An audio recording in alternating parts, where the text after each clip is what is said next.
We're live.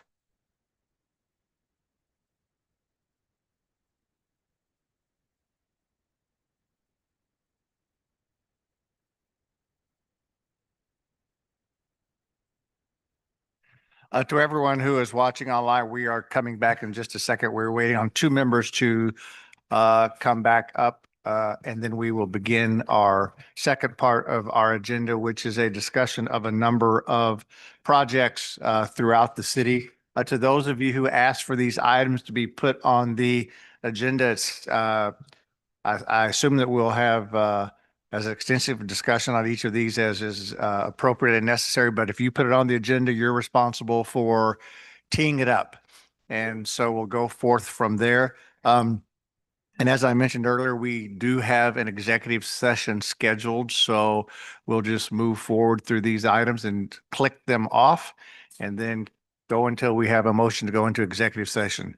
So without any further ado, we will turn it over to Councilmember Fuller for sweet gum tree removal. Actually, we somewhat addressed this when we were considering sidewalks, but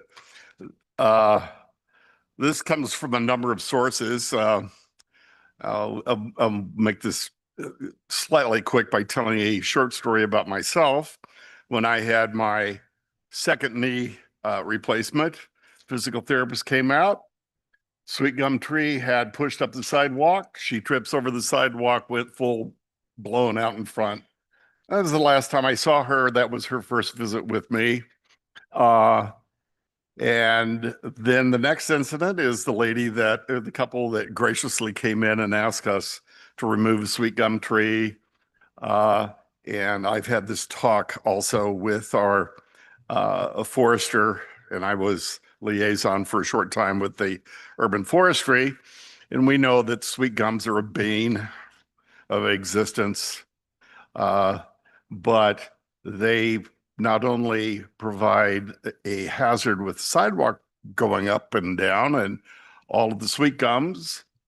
So that couple persisted, and we, as a city, went out and removed the tree. I was told that it was a dead tree, but dead trees don't produce sweet gums. Anyway, then I've had in our ward, we've had Christ the King has a sweet gum.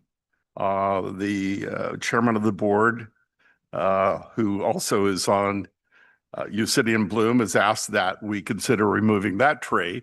Arborist went out, looked at it, and said we don't remove healthy trees. Well, the tree is so healthy, they're complaining that it is a hazard to people walking down the sidewalk.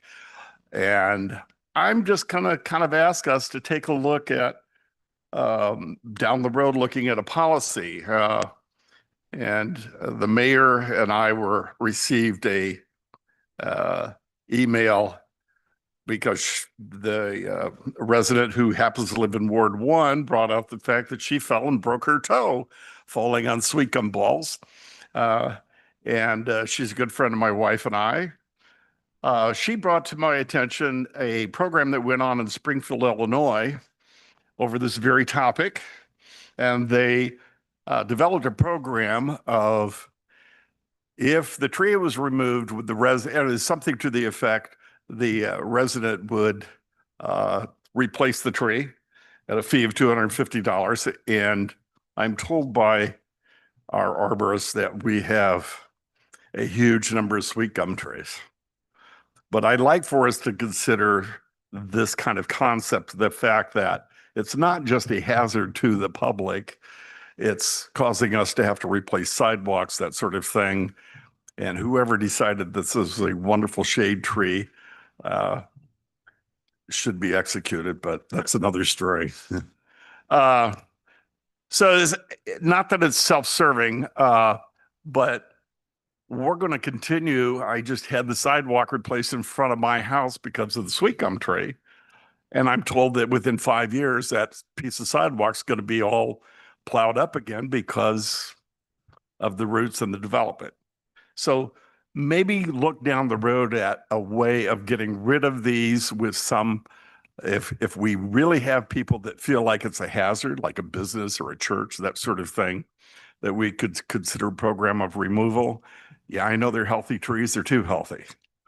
And Dennis, that's my request. are you asking anything of us or anyone else? I'm asking that to be considered as a new policy down the road, or consider it as something in our urban forestry that we could consider.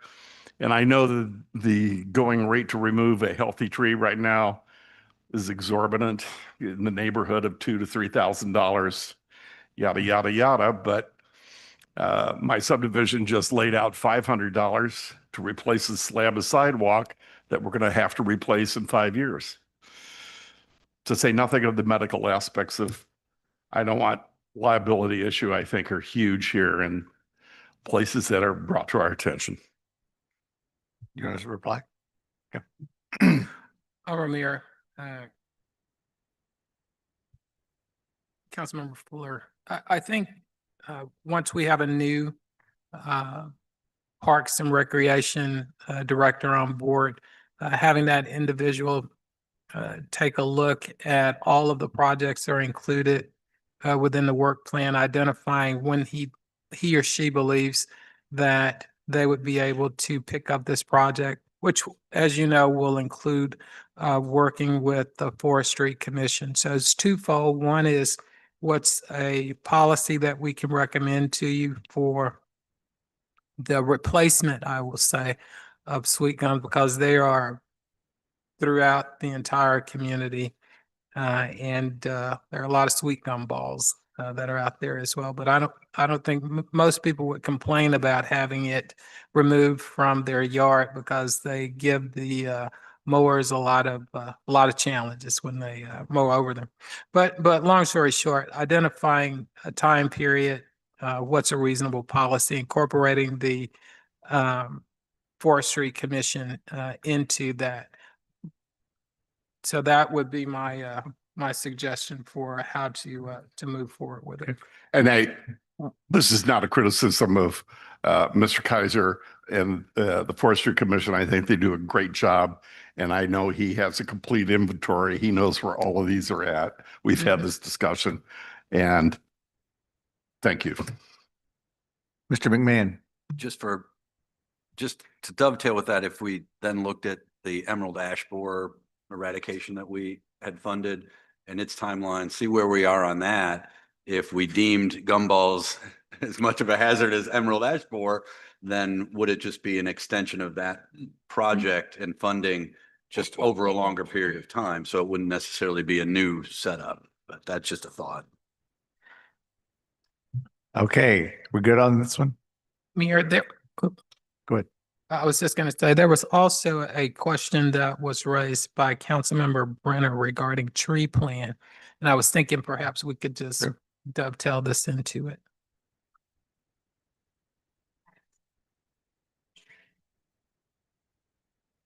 You had asked about the city creating a tree plan program, and I just wanted to know if you had other thoughts regarding what type of program are you interested in the city having?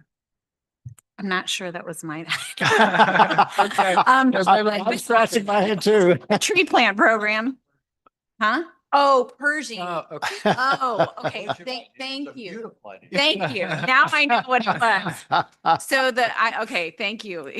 Steve got me in the right direction here. Okay, so I know what that was. That was about that we put, this is particularly for Pershing, replacement trees on Pershing, that we asked the forestry department to survey where we've lost trees, what appropriate trees would be there, and how we create a future canopy again on that boulevard, and make sure the public sees that, because I think that is an incredible concern for the constituents with the loss of trees.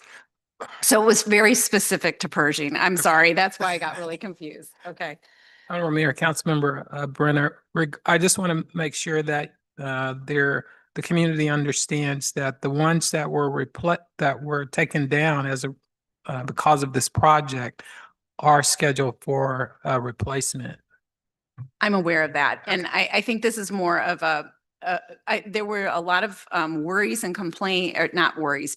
there were a lot of complaints about the trees coming down, but there were a lot of worries that when we did a new plan for the trees, that they would be small, like a dogwood, or a crabapple, rather than canopy trees. And so I think to help the community see, because I think Mr. Kaiser has some ideas on how to create canopy with it without disturbing the new sidewalks and everything.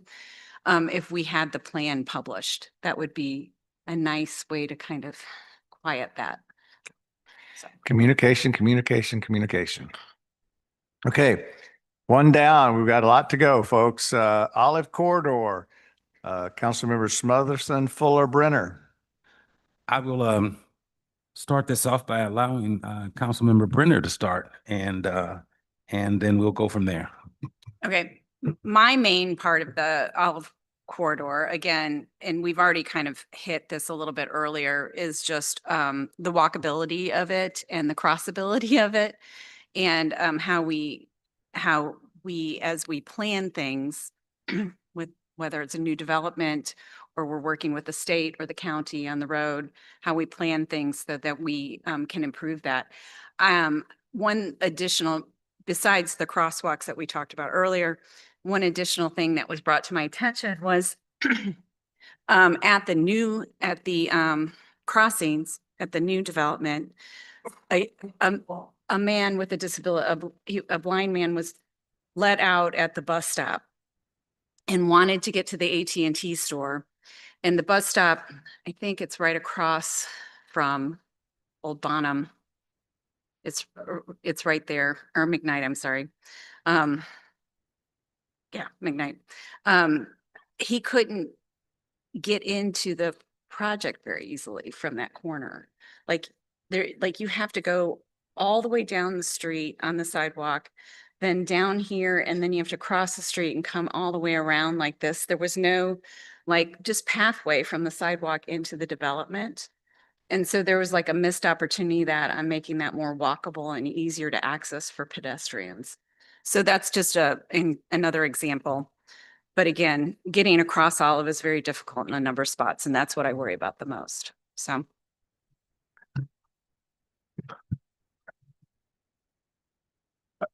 I'm back on the crosswalks. I think we have to have a stronger discussion with the state and putting some metered crosswalks at very systematically down the line, starting all the way down by the rec center, the Commons.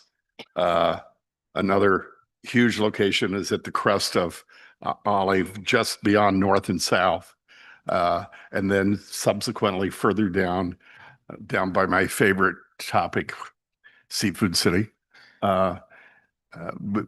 because we have some adult daycare centers down there. Again, this handicap crossing is a real issue. People come tearing down Olive. It is incredible. Then somewhere down the road, this year, I'd like to have a further discussion about what was considered the second or third phase of the Marketed of Olive project in developing financially the corridor as we go down. And we've got some businesses out there that and I know we can't dictate what businesses go in, but how they run their business and some of the access to those businesses, we've really got to revise. Or we're going to have some massive traffic problems up there. Some of the little stores, particularly in the 8300 block, they don't have parking out in front, but they've paved in front. Cars park in there, back out onto Olive. It's ridiculous. So that's. Thank you. And yeah, I will just add to what his discussion, and I've talked about this before. The problem that you have in the 82 and 8300 blocks of Olive is that a lot of those stores actually do have parking right in the front of the store, and the traffic literally, and you have traffic and you have cars that are literally backing out when you have backing out into Olive and you have cars going 35, 40 and 45 miles an hour down Olive. And so that is a problem. But the one thing that I did want to mention, because I've talked about the crosswalks, is that I would really like the city to consider, and we've talked about this before, to create a service road behind the 8200 block of Olive and those stores like Chung Wa's, Lulu's, and I think the car wash is vacant right now. And the reason I say that is because what's happening at Chung Wa's, again, I'm repeating, is that you have cars that will come out of their parking lot, and that is a popular Chinese restaurant. You have cars that come out of their parking lot and drive illegally down Olive going westbound in the eastbound lane, just so that they can get over to the eastbound side of Olive. And I've literally witnessed this, where they'll come out of there and drive down Olive going westbound in the eastbound lane. So it's and the actual solution to that was to actually have the parking lots behind Chung Wa and Lulu's, have those parking lots connected in the back. But I don't know that we're going to be able to get the owners to do that themselves. What would solve the problem is to create a service road behind those businesses, so that, and because there is a service road, but that is back there, it's just that we need to complete it so that they can actually travel down that service road in the back and not have to make those illegal turns on Olive. And that's pretty much the only thing that I wanted to address. Thank you. But I guess my question on the service road is it actually already a service road there, or you're asking us to buy the land from someone to then complete a service road? Well, I think that one of the things that we could actually look at is extending, it's actually Cricksdale, but right behind where we have the 8400 block of Olive, if you go down to Cricksdale on that south side, you'll see there is a service road back there. And all I'm saying is that I just would like us to consider extending that behind Chung Wa's and Lulu's. And I that's get pretty much- that, but when you say extending, I'm just asking if we're extending, Yes. are we taking someone's land and buying it to create the service road? Those businesses that are back there, that's it. I don't know if that's, That would if we be- can, but if that- we that- can make a deal with them or how we would do that, just to look in it. And I'm not Yeah, sure, yeah, again, yeah. but I understand what you're saying and I understand what you're asking, but those businesses own the property, I believe. No, I get that. Most of the time they may own the property, but they also want us to pay for the property to put in a service road to help them out. I got you. That may be a more expensive solution than we're thinking, but there also may be other solutions too. I think you all bring up a point that we all understand. We have issues with dealing with the county on Del Mar, and then when you take it to the Olive level, you go up, you ratchet the heat up a little bit more because you're dealing with the state level. I'm wondering, I don't know that there's an answer to this. I'm wondering whether the crosswalks would be easier or harder, because I have a feeling most of the state roads don't have, the state roads like Manchester and like Lindbergh do not have intermittent crosswalks. I mean, like none. And so I'm trying to determine how receptive the state's going to be to any crosswalks that are not already at a light. Because if you look at the other state-owned thoroughfares that are designed to move people along, I'm just kind of scratching my head as to where there are intermittent crosswalks to help out with walkability. Not that it's not a good idea, it's just kind of interesting to see how that would move forward. Ms. Brenner.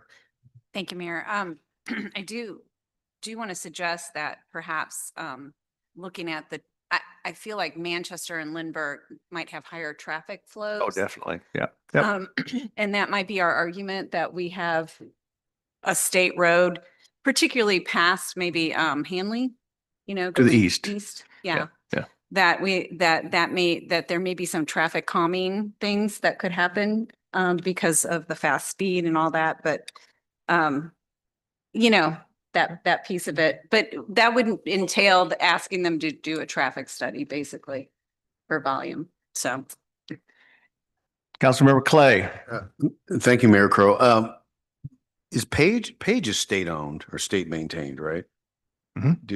So they have, if you go west of North and South to, well, to the next street, which I think is that small street by Pinnacle Imports, there's intermittent crosswalks there because it's such a long stretch.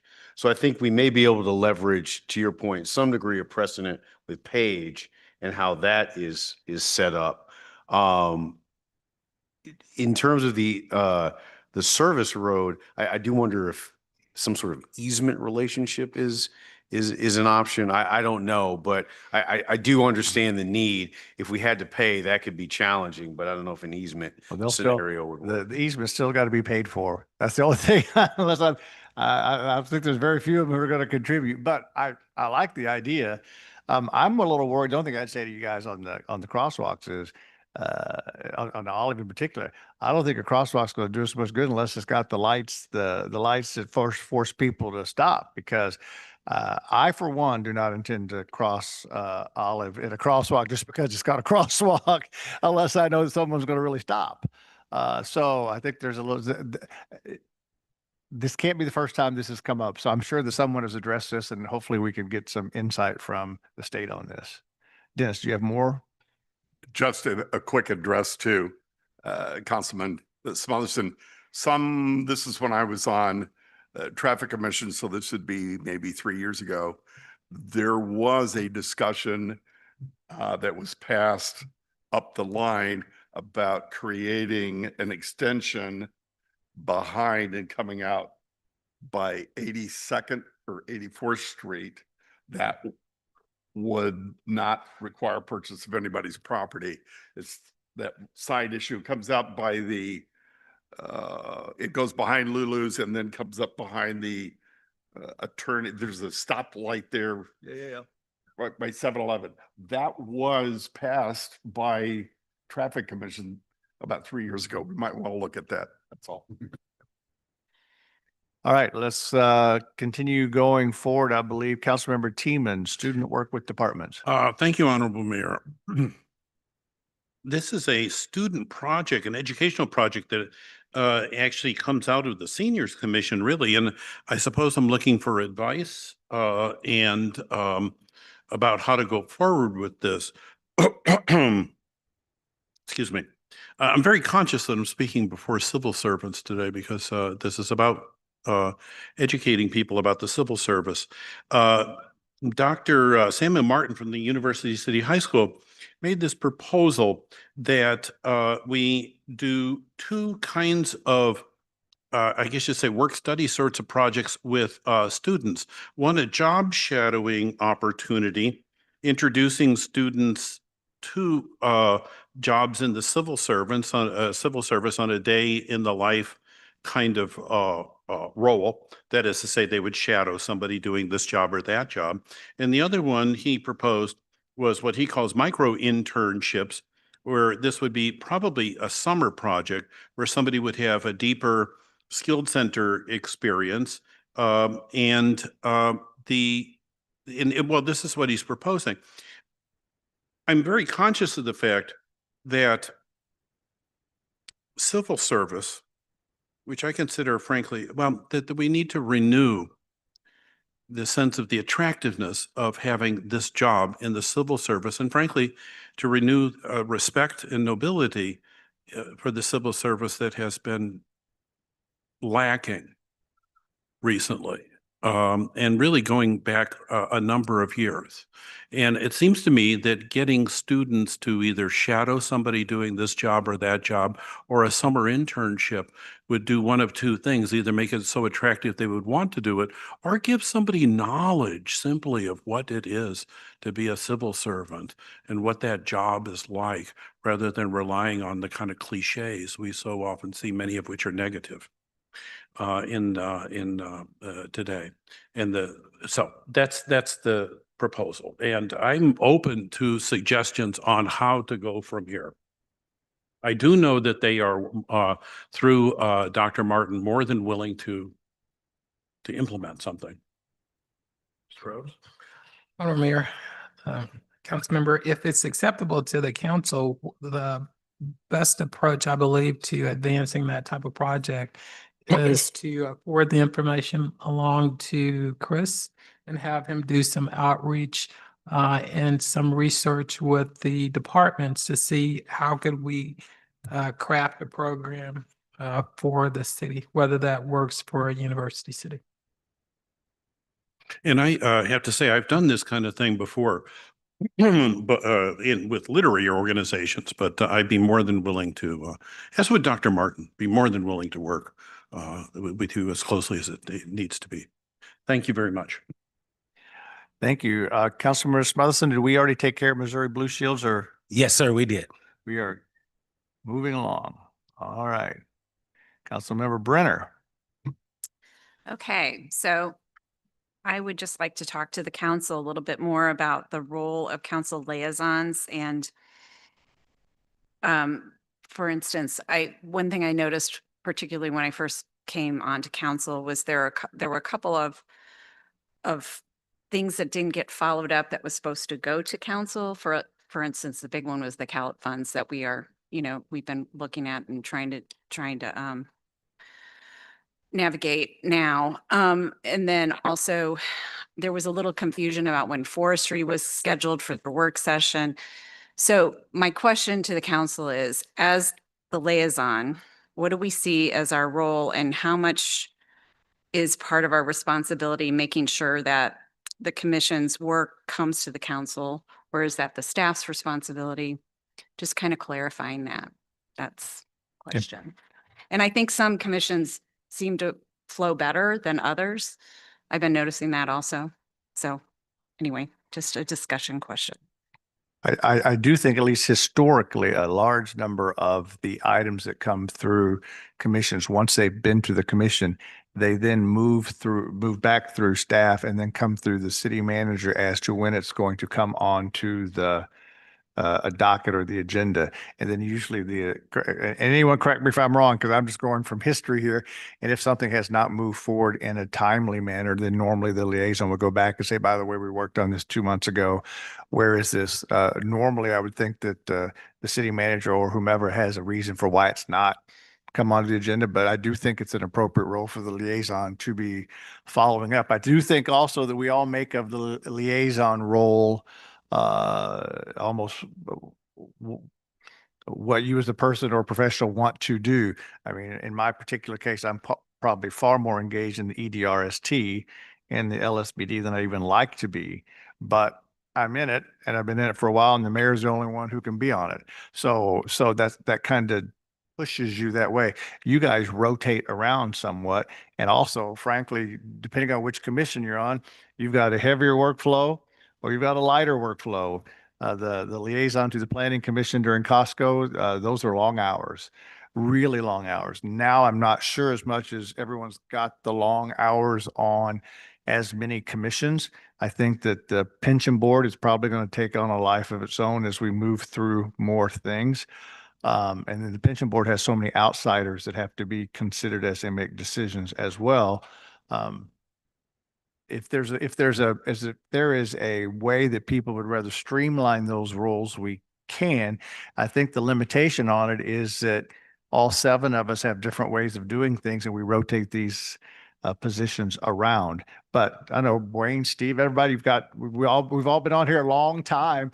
I'm not what other advice and counsel you have to answer Councilmember Brenner's question. And I'm not sure who had their light on first. I'm going to go with Councilmember Teeman, then we'll swing over. Yeah, thank you, Honorable Mayor.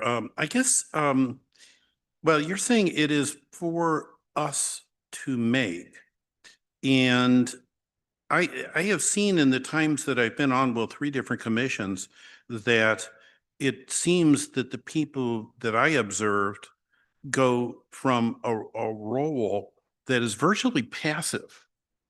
And I mean, I've seen at least one case, somebody who rarely said anything, to times when people really inject themselves into the meeting. And I certainly personally have gone back and forth with that too. And I just don't know, it's not like when I was teaching that I could just go and observe somebody else, in another classroom. and see how they do it. And I guess I need some clarification, how much do I inject myself into it? Or is it for me to simply determine, that these people need a little more help than these people over here, whatever. Well, I think it is for you, clearly for you to determine, because that's kind of our role, is that when there's a problem, we do try to fix it. I have tried to make sure, and I think Brooke would probably be the one to help me if I'm wrong on this one, but we've tried to make sure on EDRST that we let folks know that we think you can, if you want to pass this, this is okay, but I don't think council would have the votes to pass this. And then that tends to slow things down, because with EDRST, with the amount of money that flows through there and people making requests, I try to say to either the applicant or even some of the EDRST members, you do realize that council has the final say. And I think I've got a pretty good handle on where the votes would be, and I can't see us going that way. Do you want to tweak it here? And that is something that probably needs to happen. And in your case, I know that you've had some very active commissions lately, and probably at times the volunteers that we have in the commissions probably need a little bit of help or a little bit of guidance as far as how to run a meeting and move things through. I was told at the break that I moved things through rather quickly. I was told. So, I mean, my point in saying that everybody has different strengths and weaknesses. Normally, and I know we have one commission member in the audience. I think normally the commission members would tell you if you're interjecting yourself too much. I tend to think the seasoned ones would, and most of the people we have on commissions now are pretty seasoned. I think we'd like to get more people to volunteer. John, that was a long-winded answer on my part. I apologize, but Stacy. Thank you, Mayor Crowe. I think what might be helpful in clearly I'm in a mode of reflection is my time on the council is dwindling. To have some sort of job description, for lack of a better term. Just this is what a council liaison does. And I think it's the wisdom of this council. And many folks here are seasoned to draft that. Now, obviously there's going to be, the opportunity for folks to bring their own, skill set and knowledge and style to the role of liaison. But I think if we had kind of some standard parameters, this is kind of what you do, I think that might present a nice framing, not just for those who are in the seats today, but those who will occupy the seats tomorrow. Maybe we could add a little part to the city clerk's orientation of new council members and just have a suggestion that maybe the new council members not only make it part of the orientation, but have them reach out to some of us old folks and just give us the rules of the road. But I mean, as Wayne or John in particular could say, both of those two have been more engaged with arts and letters than probably the rest of us would be if we were the liaison to arts and letters, because they've been involved in arts and letters in different ways for a long, long time. And if the rest of us are on it, we'd probably take a little bit of a different tack because we have not been as engaged so long. So there really does come back still to this idea of there's a unique nature here, because that's why we have everybody pick their choices, so that we kind of get you to where you are interested. Boy. Oh, thank you, Mayor. What I wanted to just simply say is that I think this has been mentioned already. The way that I look at the liaison role is to help that committee or commission and give guidance to them if they run into issues and problems, but also to clarify things. Because we're on the council and have some knowledge of how the process works. But it is written, just to answer to I think what Stacy mentioned, is that it is mentioned in the book, a guide. I mean, I'm sorry, what's the name of the book? I mean, what's the book? Yeah, it is in there. Yes. But the one thing that I actually do follow, and it's probably the last sentence on that line about liaison, is that we shouldn't be influential. We should try not to be influential to the commission, because again, they're volunteers and they are there to give their opinions and make the recommendations that they want to make. And we just have to simply be careful about being influential in how they do that process. So that's it. That's what. Anything else on this topic? Ms. Brenner. So there is something written already. It's pretty, it's brief. Can we take Stacy's idea and like, I mean, I'd be willing to volunteer to like sit down and we can just write down some things and bring it to the council and see if they agree. Yep. Okay. Thank you very much. Councilmember Fuller. This is very quick. I just, since most of the current buyouts are in Ward 2, I'm kind of wanting to sit on top of this buyout process. I feel distress for those folks, and I feel their urgency to move on with their lives. And I'm just kind of wondering, and I don't want to cross any FEMA lines here, but could we have kind of a routine report as to, I don't know if we need to name specific addresses, but as that process goes along, where each of those properties are in the buyout process? And that's all I'm asking. Honorable Mayor, Councilmember Fuller, absolutely. We should be able to present to you, likely on a quarterly basis, what the status of that project is. I guess I would actually follow up in that. Can anyone tell us anything new about it? I mean, I'm just trying to figure out. We have the folks come every month, which I actually do respect them very much for doing so. And by the way, this is not towards any of us. This is like a snail's pace, which it really is truly a snail's pace. But is there anything happening? Yes, Honorable Mayor. So we just concluded the bid process for the title services and the appraisal services. That should be coming to you all on your December agenda for approval. Once those are approved, then we will work with those consultants to start appraising the properties and then doing title searches to make sure the titles are clear. So slow progress, but progress, yes. And we are sending out a weekly report to, I think Becky Alvin, who is unfortunately not here with us today, sends out a weekly report to the members that are listed on the flood buyout list. So she is sending out a weekly update, which we do share with the city manager as well. May I ask, just as can the council members from at least the second ward, if not more, be included on the weekly update? I mean, I just think that it's clear that we want to know because we ask about this pretty regularly. I would actually push even further and say that I appreciate that's coming on the December agenda. I get that. But then can you give me an idea of what the timeline is that we're giving the title company and the appraisers for when they need to be concluded? I cannot right now, but I'm sure Becky has that information. Yep. Unfortunately, she just wasn't able to be here today. I just think that that you're probably going to see us getting more and more anxious. So we're probably going to start asking more questions. So the more we can think ahead and even just provide the information before we ask would be good. But by the way, we recognize that a lot of this is beyond your control.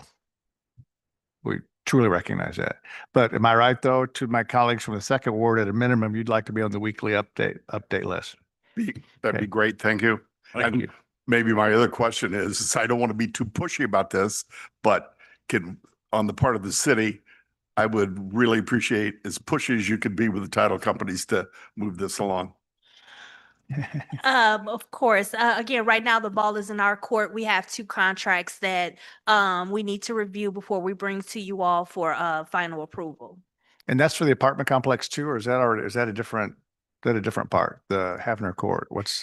It does include that when they have a separate, I believe it's a separate contract or a separate bid process, but all of it was done together. So everything will come to you all in December. Oh, Councilmember Teeman. Honorable Mayor, I just want to ever so briefly say I'm in complete agreement with this, and I would deeply appreciate it. Thank you. Thank you, Brooke. Next one is Delmar Loop. Looks like I get to throw out the first pitch. And I think I can probably speak for the city manager that we're probably more involved in the Delmar Loop and the LSBD than we've been in a really long time. So I do think we have a very dedicated group of folks, the business owners who are working on the LSBD board. just very briefly, we're working through the transition, and some of you may not recall that years ago, the LSPD would have a meeting once a month at Blueberry Hill with coffee, and one of the members, Joe Edwards, would host it, coffee, speak for an hour. There'd be a little bit of business. Everybody got caught up, and everybody went away. That changed over the years. COVID definitely changed it. And then, as you know, Mr. Edwards sold most of his land to WashU.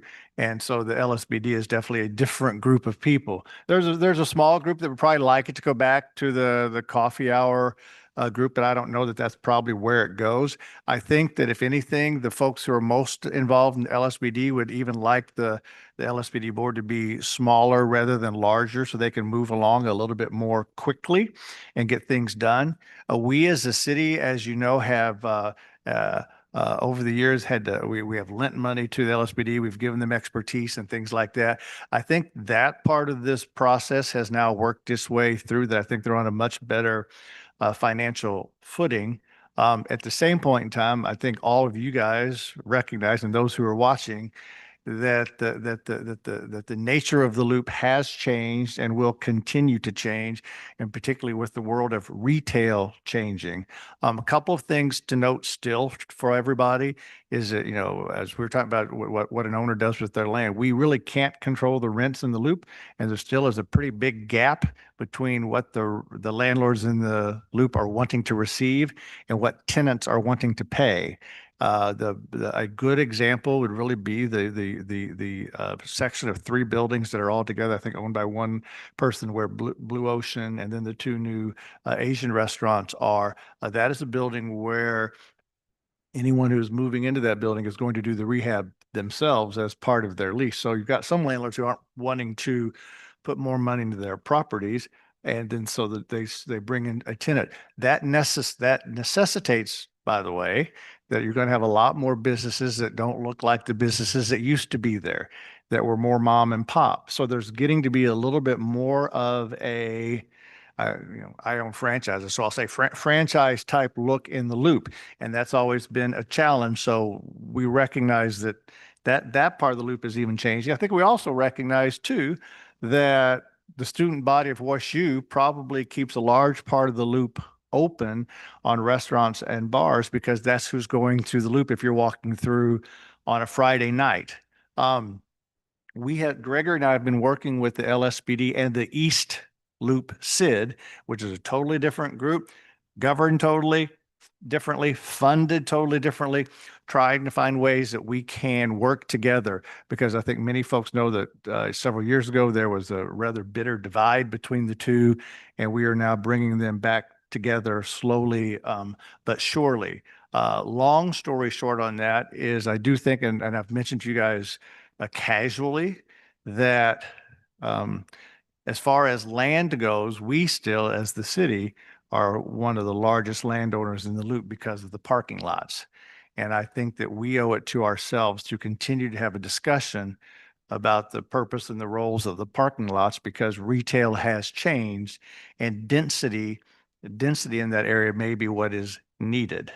The East Loop rents, by the way, are still much less than ours in the West. And the East Loop SID wants to work with us, but also has a desire to move further east, also to connect with the Maker District. Maker District. So it's going to be interesting to see how this all plays out. I don't know how this plays out, but I think we all know the loop is changing. Clearly the loop has changed and continues to change. We're going to have, 360 new units coming on pretty soon, with the local coming up.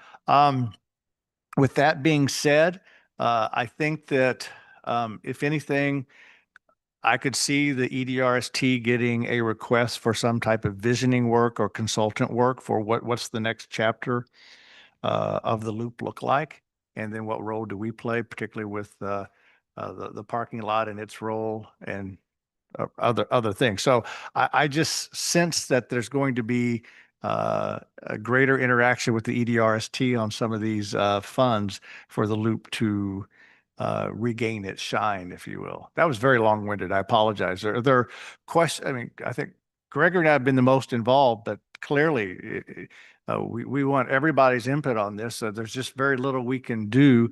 Cicero still remains vacant. There's some discussion of possibly breaking Cicero's into a few different spots. Again, we don't control that. That's a private party that owns that. I do think that most of the office space in the Loop, though, the ones on the 2, 3, and 4 floors, I think that's all pretty much taken. We have had some interest in our city-owned building lately that we're currently using for storage while the remodels are being done. So we'll see how that moves forward. But you guys all know we still have too many vacancies in the Loop. Dick Blick, you're right there on the edge, and what happens with that one? So comments or questions about the Loop or anything you'd like to share? Mr. Fuller. Thank you, Honorable Mayor. Is there, and if this is private information, I don't need to know it, but is there any commitment to the businesses that will be with the new apartment building, the Syntax project? That's Syntax. What about subtext? Subtext. Are there any commitments to the businesses that, as that is built on that south side?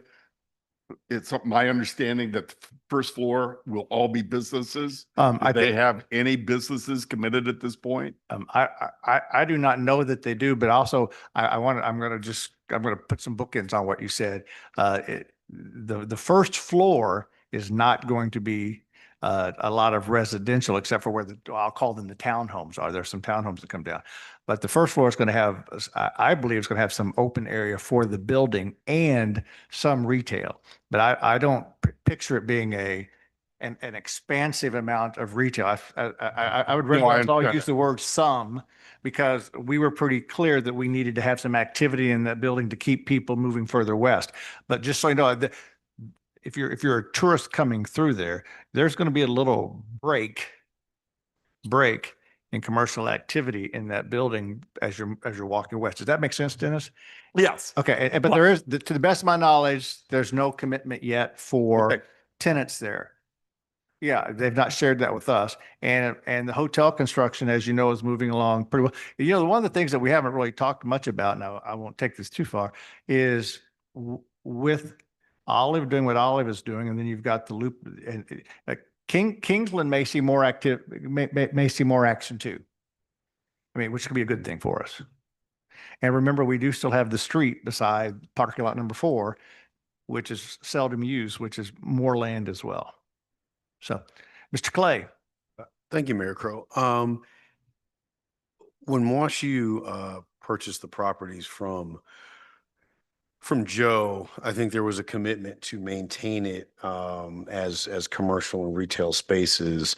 I don't know if there was a duration articulated for that, in perpetuity or what. I can't recall, but do we still feel good about them maintaining that commitment, at least in the near term? Yeah, I put that agreement about where I do the stars on the Walk of Fame, that we have an agreement to maintain the stars on the Walk of Fame because Frank Ohlendorf and Joe Edwards shook hands 40 years ago, and we're okay with that. But that's literally, there's no other agreement out there with WashU and Mr. Edwards. I believe that WashU has committed to stay first floor retail and commercial. I think they're probably one of the better landlords now as far as maintenance and upkeep on their buildings, which I think is what we expected. I do think the one question I would ask of somebody in this room, I don't know whether Keith is here or not, but I always ask this question in honor of our dear friend Paulette, and that is, are they still paying property taxes on the first floor? Because they committed that they would pay property taxes on anything that is commercial activity, and no one usually pays that until we ask and say, have they paid it? So just in honor of Paulette, I'd like to know if they're still paying it. But they, Stacy, to the best of my knowledge, there's nothing that would prohibit them from not doing it. I just think they have other fish to fry. And I think they've also got a significant investment in the Loop, and their students keep coming. I think you're going to continue to see the Loop become far more international, clearly. At least that's what I would see. Steve. Just to dovetail with what Councilman Clay was saying and his earlier comments and the code update, I think when that sale went through, there was some discussions about changing some of our codes that would have related to that area. And I wonder if any of those were made to help tighten up. I think it was dormitories and housing issues. I think Jeff Hales had mentioned that. I just didn't know if that ever moved forward. Mayor, Councilmember McMahon, we have not created a proposed ordinance for you. I would suspect this may end up getting wrapped up into the zoning code update, which seems reasonable to me, but at this point, no, we haven't made any changes. Any other questions or comments regarding the loop? Hearing none, we will go to, oh, I'm sorry. I just, speaking of our own codes and also ordinances, do you think anything that we, like, I was just having a discussion about like our liquor law license, like, do we have anything that kind of impedes our businesses, like gets in the way that maybe is more bureaucratic or cumbersome, and that we could make it easier for businesses? Not easier in the sense of letting them get away with things, but maybe just things that don't really add value. Mayor, Councilmember Brennan, we have not heard from the business community that our processes delay their construction going through the entitlement process at this point, at least. But something that certainly, if we did begin to hear that there are problems, that we would take a very close look at. We're pretty nimble. We use contract labor when appropriate to do so. We try to expedite things very quickly, and we just have not had that as a concern expressed. But yeah, we'll continue to keep an eye out on it. Frankly, it may be some of us that hear those concerns. So if you do hear those complaints, it's probably good to pass those on to Gregory or to whomever. I mean, I think we all get the contractor complaints every now and then about some inspection that did something, but I think everybody here recognizes that those rules were put in a long time ago and helped the U City housing stock stay the way that it is. So that's the double-edged sword every time that comes up. All right, next one is director vacancies. There are two. Oh, go ahead. I was just, if I have to kick it off, I just wanted an update on it. And as to parks, I just want to know if I know we had difficulty hiring the last go round, finding a parks director, and if we've identified any difficulties that why we weren't able to attract someone, if that's been part of the process so far. That's really all I was asking about.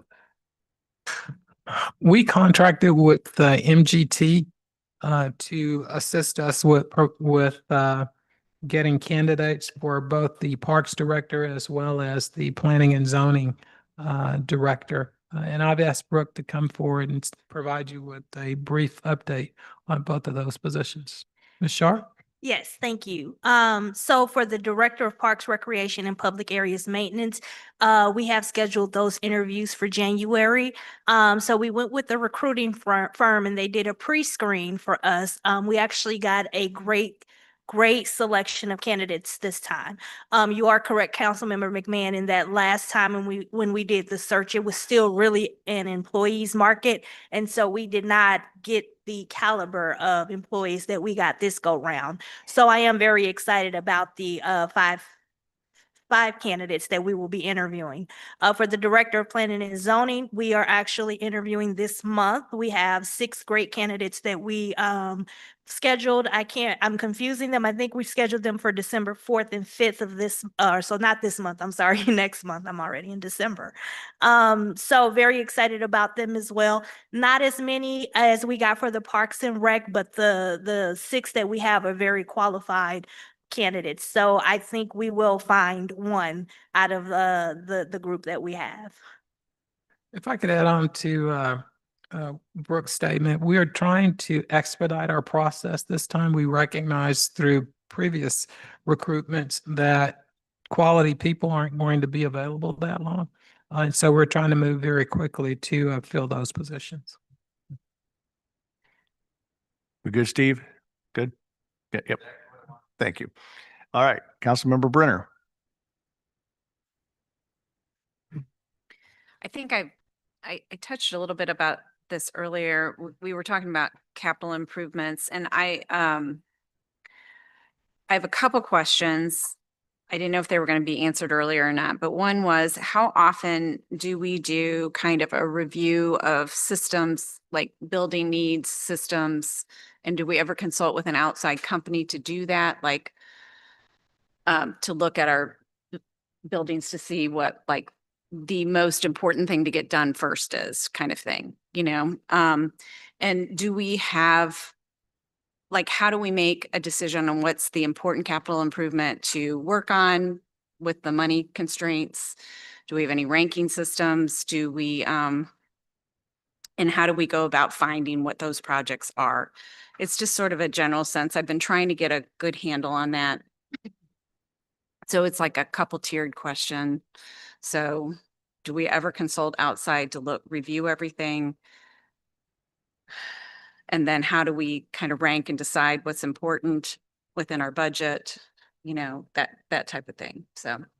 Mayor, Councilmember Brenner, there was a comprehensive review of all buildings that occurred. This is probably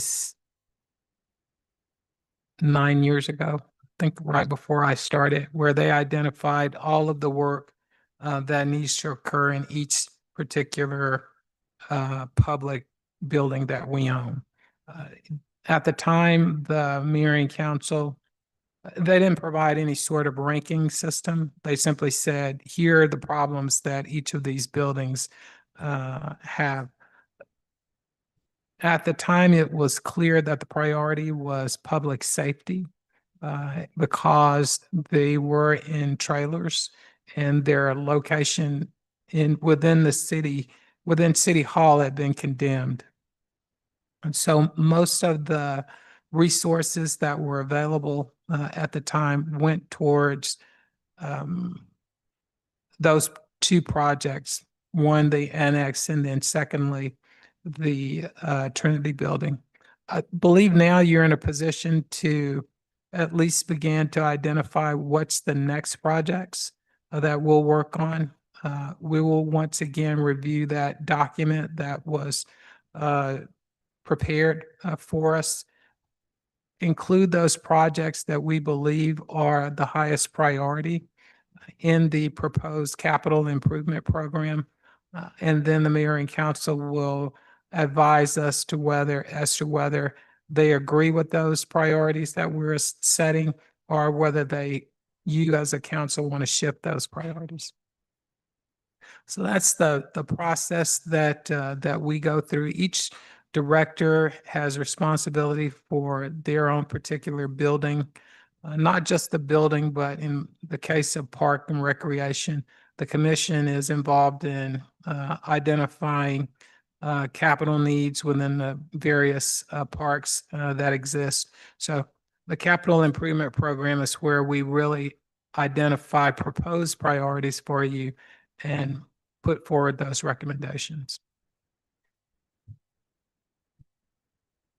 We good on that one? If I could, just was sitting here and I want to go back to the triumvirate of Boyne and Dennis and Lisa on Olive. And though I don't know if I want to crack open this box too far, if we were talking about the service road behind the buildings at 8200 to 8400, pick your number of the block, would that be an appropriate use just in that particular area for that group of people to create a SID for those retail businesses to help fund that road? Because am I missing that that's kind of what a SID does? And you would find out pretty quickly whether or not this was a priority for those businesses or not, because that would mean that they would be charging a little bit extra to their customers to help pay for that road. Instead of it being the city going in and funding the road, it would be going to Lulu's and everybody along there. So, by the way, if you do you like this ad? Do you think this is a good idea? Maybe one of those things for you just to have as a discussion point, because that sort of you sort of separate the wheat from the chaff on that one as far as whether or not they're in it or not, because that sort of makes that business owner give a thumbs up or thumbs down to making that investment in that project before I mean, it's kind of like the cemetery on Canton. We get lots of emails that the city should buy the land and make it into a park. That's a great idea because it's already, it's the city's money and no one else is going out for the money. And the folks who sold it, they're okay. Now we've got another park. But that's probably not the way that works. It'd be same way here. If the business is considers to be enough of a concern, they'd be interested in probably putting a sit in. So that happened at Walgreens, as I recall, with the stoplight and things like that. So it's one of those things to kind of put in the back of your head. Councilmember Clay, did we already get this one taken care of or no? I'll just add one component. Yes, and well, thank you, Mayor Crowe. Yes, in large measure, but as it relates to and this is more the vacancy piece we did, the zoning restrictions as we go through this process of redoing our zoning, and we pay particular attention to Olive, because that it is, I certainly recognize it is far more expansive than some of the entertainment, for lack of a better term, districts I mentioned earlier, the Grove and even the Loop. It's a couple of miles. It's a big wide road. So it's harder to be boutique in that context.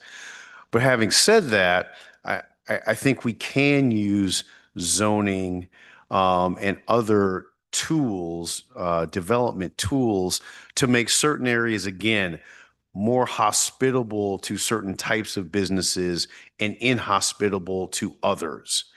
And I also recognize with Olive, because of its length, they're going to need to be some amenities that aren't fun and exciting. You know, the Central West End can just have bars and hookah lounges and all kinds of fun stuff on there. Olive is far more expansive. You're going to need to have a laundromat on Olive somewhere, because that's an amenity folks are going to need in relative proximity. So I get that. But as we, to Councilmember McMahon's point, reference the comprehensive plan and the Third Ward revitalization plan, and as we go through the zoning process, the zoning reexamination, that we keep in mind, can we create areas on Olive where we have certain things? It's probably more appropriate by markets at Olive to have the funner things and the things that are less necessities. You know, maybe that's how we think about it. So that's really my urging, is that we are very strategic in our zoning, particularly as it relates to Olive. The things we want, make hospitable. The things we don't want, make inhospitable. Understanding property owners can have wide latitude in what they can have in their properties, but how can we support and facilitate the things we want and the things we don't? Councilmember Brenner. Okay. Anyone else on that topic? Hearing none, Councilmember Teeman. Honorable Mayor, thank you very much. I want to be, I'm just going to take a very few seconds because there's not really that much to say. First, though, I do want to commend you and my honorable colleagues and our civil servants here, because this makes today the third consideration we'll have when it comes to green practices that's been on this work, this work plan, the sustainability plan and the study of greenhouse inventories and greenhouse inventory, and now the solar panel ordinance. So I thank you and commend you, because I consider it, frankly, the most important issue of our time. To remind everybody, the solar panel ordinance was a non-binding ordinance to encourage new businesses to develop plans for solar panels, and whether they choose to do it or not, to then report to the Green Practices Commission. This is a work in progress right now. We are still discussing it among civil servants and should report out soon. As was suggested by my colleague, Councilmember McMahon, we need a clarification of some legal language on it. It is in the hands of our Steve, our senior planner right now, and should probably, we're expecting it to report out in February. That's it. Okay, we have gone through the list unless there are other questions or comments from members of council, which I would tell you, I'm very, very impressed with the speed with which everyone had their questions. Oh, I'm sorry, John, do you have more? No, there's nothing more. I just want to say something, just 30 seconds. I'd like to remind us all that today's November the 22nd. Today was the day John Kennedy was shot. And in a time of increased political violence is even encouraged by some of the highest officials in our land. I think it is well that we pause. I'm not going to make anything of that, but I think it is well we pause for that sad event. Thank you very much for bringing that to our attention. For everybody here, I would welcome a motion for the University City Council to go into a closed session according to Missouri Revised Statute 610.021, legal actions, causes of action, or litigation involving public governmental body or any confidential privileged communications between that governmental body or its representatives or attorneys and individually identifiable personnel records, performance ratings, or records pertaining to employees. Is there such a motion? Motion made by Councilmember Teeman, seconded by Councilmember Fuller. Is there discussion?